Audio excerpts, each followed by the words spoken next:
এটাই তো বাংলার মডেল, এটা না বাংলার উন্নয়নের মডেল এইটাই। যোগ্য লোককে গলা কেটে দাও, পয়সা নাও, দিয়ে যোগ্য লোককে কেটে দিয়ে যে পয়সা দিয়েছে তাকে চাকরি করে দাও। ফলে সর্বত্র বিশৃঙ্খলা চলছে।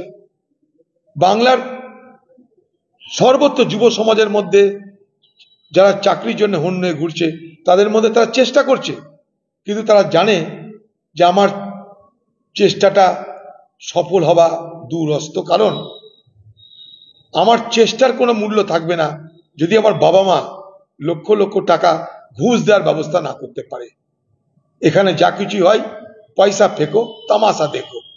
পয়সা দাও, সব পাওয়া যাবে। পয়সা দাও, শরীর দাও, মেয়েদের দেহ দাও, যা বলবো তাই শোনো, সব পাওয়া যাবে।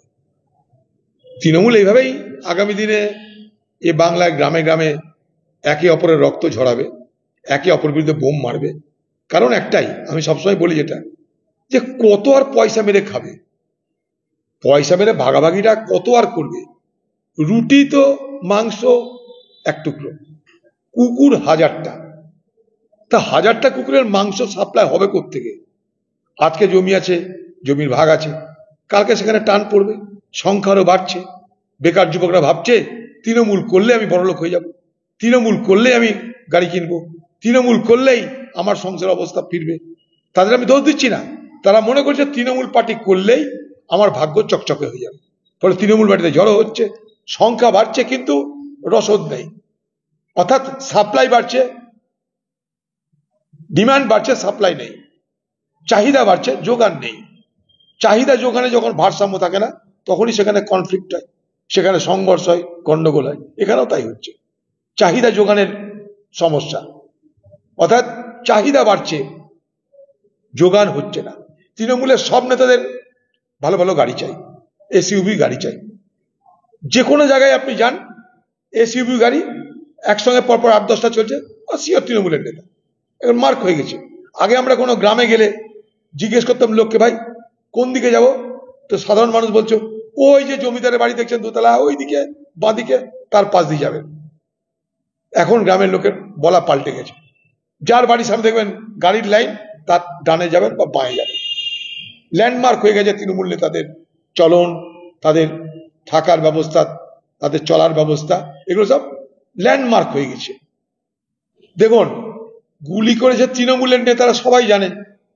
সে তৃণমূলের নেতাকে ধরার ক্ষমতা পুলিশের নাই, কারণ সরকার চায় না অপরাধী গ্রেপ্তার হোক। আমি সেখানে নিজে আজকে যাবো, সেই অসুস্থ ছেলেটার সঙ্গে যে আহত হয়েছে তাকে আমি দেখতেও গেছিলাম হাসপাতালে। সাধারণ পরিবারের সাধারণ ছেলে, একটা খেটে খাওয়া পরিবারের ছেলে, তাকে গুলি করে তৃণমূলের নেতারা রাস্তা পরিষ্কার করতে চেয়েছিল। রাস্তা ক্লিয়ার করো, নাহলে গুলি চলবে। তৃণমূল নেতাদের গুলি চলেছে, রাস্তা ক্লিয়ার হয়েছে।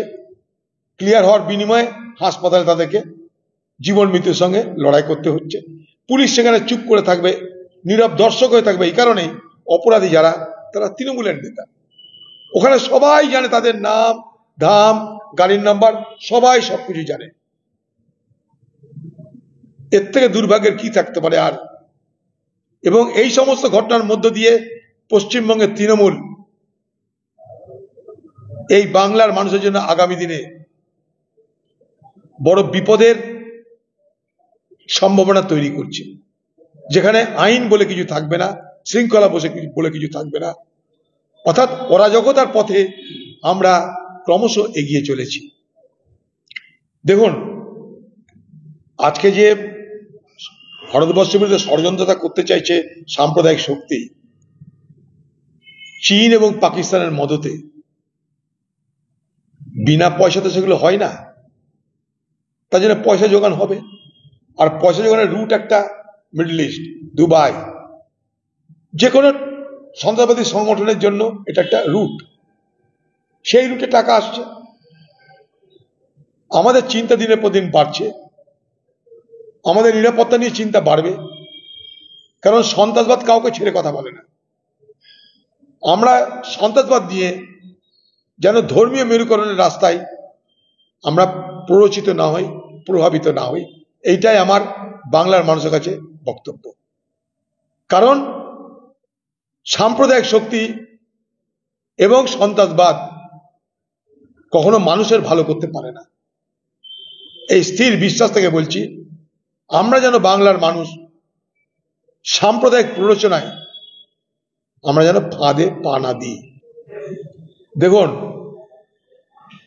এ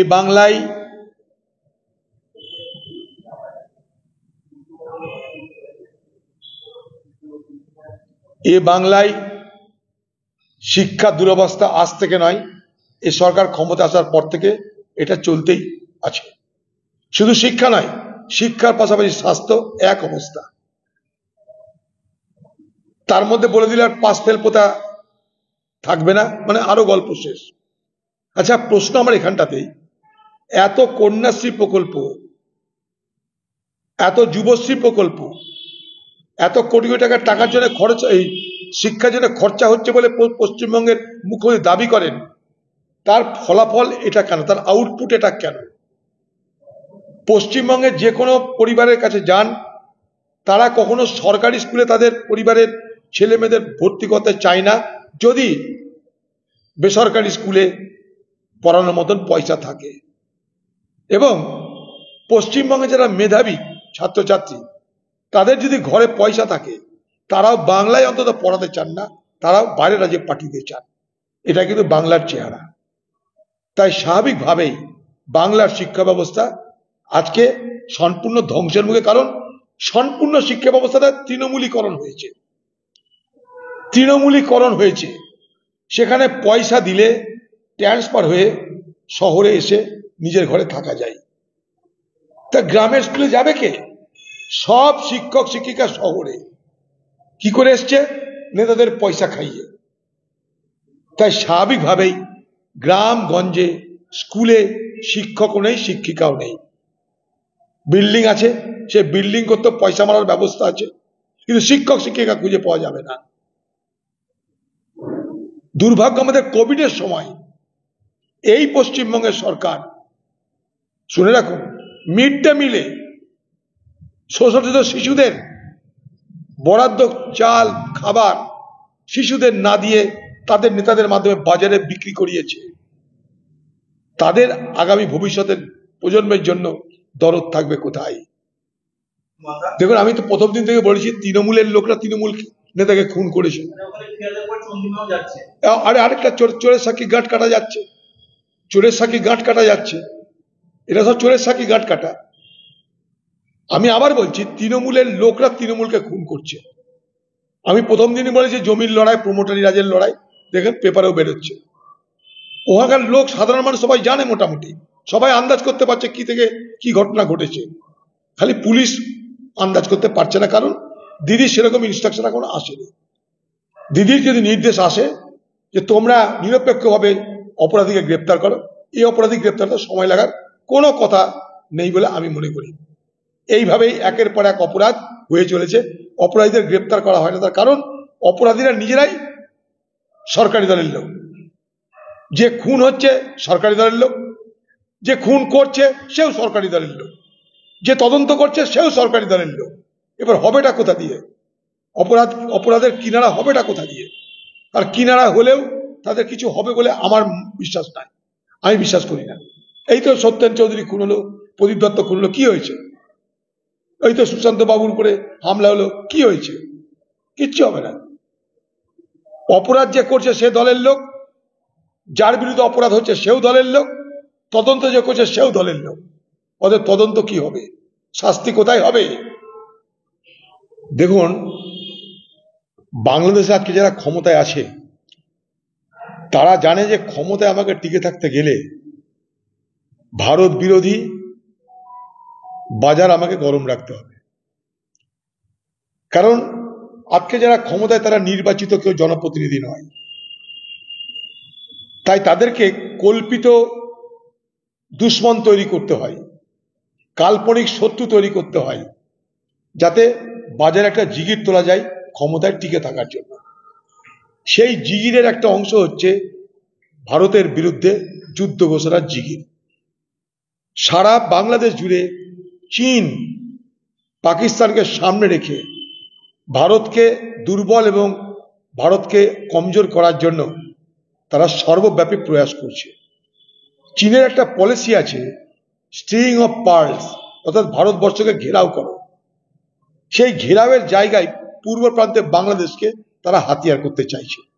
বাংলাদেশে যেহেতু নির্বাচিত সরকার নেই, বাংলাদেশে যেহেতু একটা অরাজক পরিস্থিতি চলছে, বাংলাদেশে যেহেতু সন্ত্রাসবাদীদের কার্যকলাপ বাড়ছে, বাংলাদেশে যেহেতু সাম্প্রদায়িক শক্তির কার্যকলাপ বাড়ছে, তত ক্ষমতায় টিকে যারা আছে সেই মোহাম্মদ ইউনূস, তিনি ক্ষমতায় টিকে থাকার জন্য তার কাল্পনিক শত্রু তৈরি করে আগামী দিনে প্রমাণ করবে যে ইউনূস থাকতেই হবে ক্ষমতায়, নাহলে আমাদের দেশ দুর্বল হয়ে যাবে।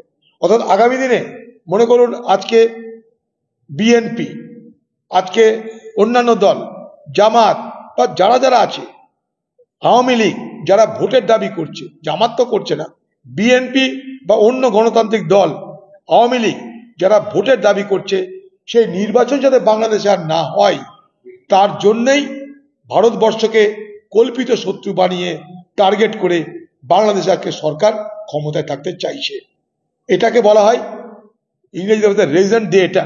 অর্থাৎ আজকে সরকার যারা ক্ষমতা আছে তাদের থাকার পিছনে কারণটা এইটাই দেখাবে যে ভারতবর্ষের তারা বিরোধিতা করতে পারে, তারা ভারতবর্ষকে দুর্বল করতে পারে, পিছনে চীনের সম্পূর্ণ মদত, এবং আগামী দিনে ভারতবর্ষের এই সীমানায় দিনের পর দিন বিপদ বাড়বে। এই বিপদ বাড়লে এ বাংলায়, এ ভারতবর্ষে সব সম্প্রদায়ের সব ধর্মের মানুষের বিপদ বাড়বে। দেশ যদি দুর্বল হয় আমরা সবাই দুর্বল হব। এটাই করতে চাইছে, এবং পিছনে চীন খুব পরিকল্পিতভাবে পাকিস্তানকে সামনে রেখে এই মোহাম্মদ ইউনূসকে মদত দিচ্ছে। দেখুন, একটা প্রশাসনিক প্রক্রিয়া, একটা যে কোনো জেলে অপরাধীদের আমরা বন্দী হয়ে থাকতে দেখি। এখন জেলখানায় যারা থাকে সবাই তো আর সেই ধরনের কোনো বর্ন ক্রিমিনাল নয়, সবাই তো আর জঙ্গি নয়, বা সবাই তো আর সন্ত্রাসবাদী নয়, কিন্তু সেখানটাতে থেকে মগজ ধোলাই হয়তো করা হয়। সেই মগজ ধোলাইয়ের সুবাদে বেরিয়ে আসার পর তারা হয়তো কেউ কোনো রকমের সন্ত্রাসবাদী কার্যকলাপে জড়িত হতে পারে। মগজ ধোলাইটা সন্ত্রাসবাদী কার্যকলাপের একটা বড় অংশ। এই মগজ ধোলাই যেখানে যেভাবে হয়, এই মগজ ধোলার জন্য ইন্টারনেট ব্যবহার হচ্ছে, আজকে ইউটিউব ব্যবহার হচ্ছে, এই মগজ ধোলার জন্য জেলখানাকে ব্যবহার করাচ্ছে। আর পশ্চিমবঙ্গের জেলখানা তো সেখানটায় না আছে আইন, না আছে কানুন, সেখানে পয়সা দিলে সব হয়। পশ্চিমবঙ্গের জেলখানাতে যারা থাকে তারা যদি মনে করে আমরা পয়সা খরচ করব, প্রশাসনকে আর নেতাদেরকে খুশি করব, তাহলে খিদিরপুর ডক থেকে গঙ্গায় জাহাজ এনে জেলখানায় ঢুকিয়ে দেওয়ার ব্যবস্থা করা যেতে পারে। এতটাই দুর্নীতি জেলখানাগুলোতে আজকে চলছে। তাই দেখতে পান আপনারা নিশ্চয়ই যে জেলখানায় যারা ক্ষমতাশালী, যারা পয়সা দিতে পারে, তাদের কোনো জেলখানায় অসুবিধা নেই, তাদের কোনো জেলখানায় অভাবও নেই, কিন্তু সাধারণ বন্দী তাদের দুরবস্থার শেষ নেই। তো স্বাভাবিকভাবেই পশ্চিমবঙ্গের জেলখানাগুলোতে যাতে সন্ত্রাসবাদী কার্যকলাপের ক্ষেত্র না হতে পারে, তার জন্য রাজ্যের এবং রাজ্যের প্রশাসনকে আরো বেশি গুরুত্ব দেওয়া উচিত বলে আমি মনে করি। জানি না সেটা কতটা সম্ভব, কারণ আজকে পশ্চিমবঙ্গের পুলিশ বাহিনী তারা দুর্বল। পুলিশ বাহিনীতে নিজেদের ট্রেনিং নাই। পুলিশ বাহিনীতে আজকে পার্মানেন্ট পুলিশ অপেক্ষা, ট্রেন পুলিশ অপেক্ষা যারা অশিক্ষিত, মানে পুলিশ অর্থাৎ আনট্রেন, অশিক্ষিত আমি এই সেন্সে বলছি, যারা প্রশিক্ষণহীন পুলিশ, যাদেরকে আমরা সিভিক পুলিশ বলি, তাদের সংখ্যা বেশি। ফলে প্রশিক্ষণ প্রাপ্ত পুলিশের এই মুহূর্তে খুব জরুরি দরকার বলে আমি মনে করি। এটাই নাকি বাংলার উন্নয়ন, এটাই নাকি দিদির মডেল। চাকরি যোগ্যতা, চাকরি হবে না, কোর্টে যেতে হবে, সেখানে এসএসসি অসহযোগিতা করবে, এটাই দিদির মডেল। যোগ্য লোকের কাজ নাই, যোগ্য লোকের চাকরি নাই, চাকরি চাইলে মার খেতে হবে, চাকরি দেওয়ার আগে টাকা দিতে হবে, যোগ্যতা থাকলে কিছুই হবে না, কোর্টে যেতে হবে, কোর্টে গিয়েও বিচার পাওয়া যাবে না, বছরের বছর পার হয়ে যাবে, চাকরির বয়স পার হয়ে গেলে তার আগামী দিনে চাকরি করার সুযোগও থাকবে না। এটাই বাংলার দিদির মডেল।